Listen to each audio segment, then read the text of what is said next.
pencil nerd or a pencil snob. It depends on how you want to define it.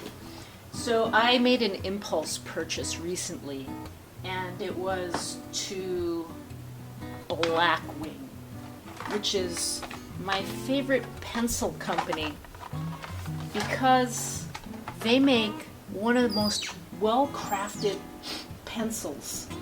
And I fell in love with them for a lot of reasons, which I think you're going to be able to relate to.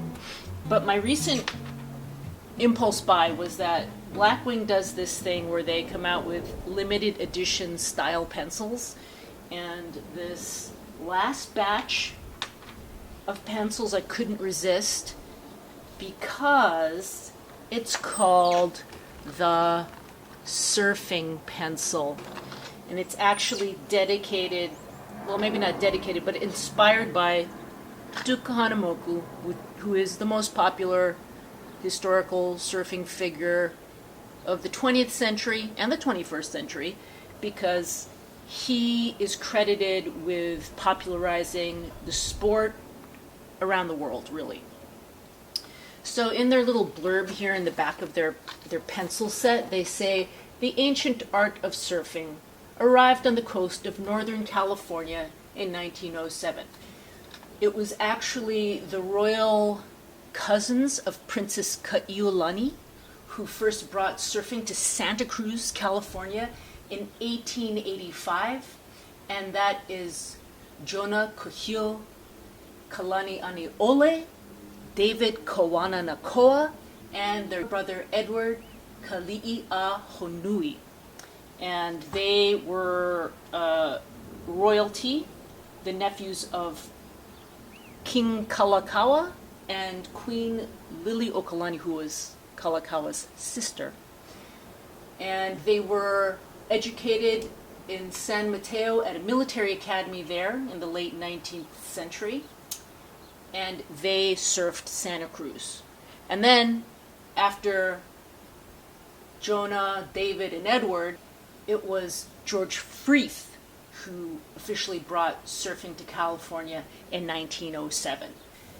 Freeth died young. He died at the age of 35 from the global flu pandemic of 1918. You're wondering, why do I even know all these details, aside from the fact born and raised in Hawaii.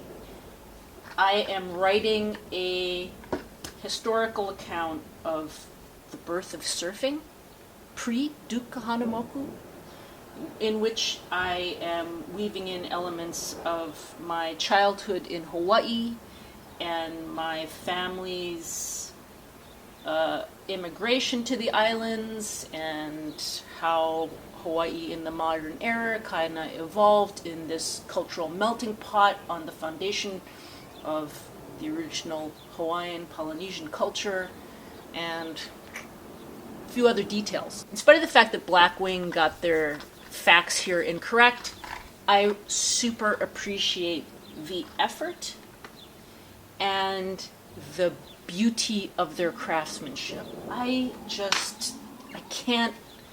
I mean, a lot of people mistake art. The actual art part is the process of actually doing the art. What you see at the end is just the after effect of all the stuff that went into creating the art in the first place. And one of the things that I am most inspired by is my material. If my material just sings, then I can be inspired. And what I really like about these Duke Kahanamoku surfing pencils is they have this beautiful, wiggly, golden water, what I'm interpreting as water motion line. And it reminds me of Japanese woodblock print. And it also was the inspiration, Japanese woodblock print wave style was the inspiration for me to render various imagery of waves and other things in my illustrated book. I'll flip through some of these and show you very quickly. It's still in progress, so I don't want to give it all away yet. I had in my mind the way this story kind of unfolds, and I would start drawing pictures.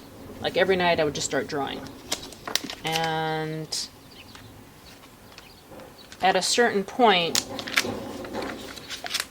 I would start writing, and then I realized, oh, what I'm writing and what I drew didn't exactly go together, so then I would draw more. So when I would get stuck with the writing part, I would start drawing and drawing and drawing. And when I started these drawings, I was definitely using my Blackwings, and I felt very inspired by the Blackwings, and I felt inspired by the drawings, and I felt like creating all of these small lines using the pencil and the indication of the water was the best way to capture how water flows and how it moves on a static surface, right? It's really hard to capture something that is in motion.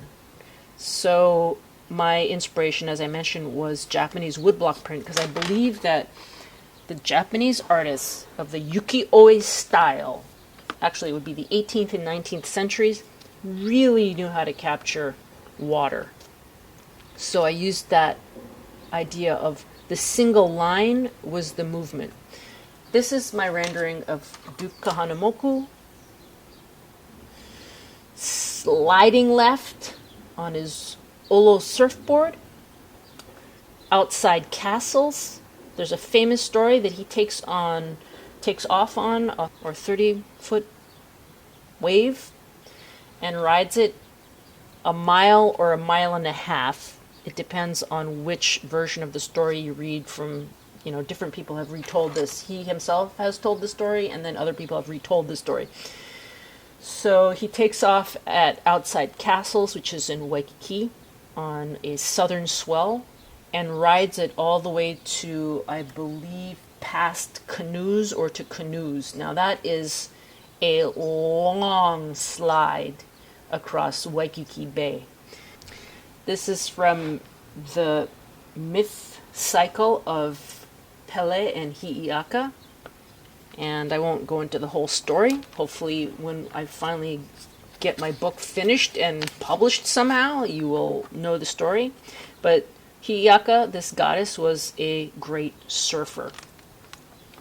All right, I'm skipping around. There's a lot to this story here. Here are the Hawaiian Islands. All right, you get the idea. I don't want to give away my whole story here because I'm still writing and I'm still adding pictures to it.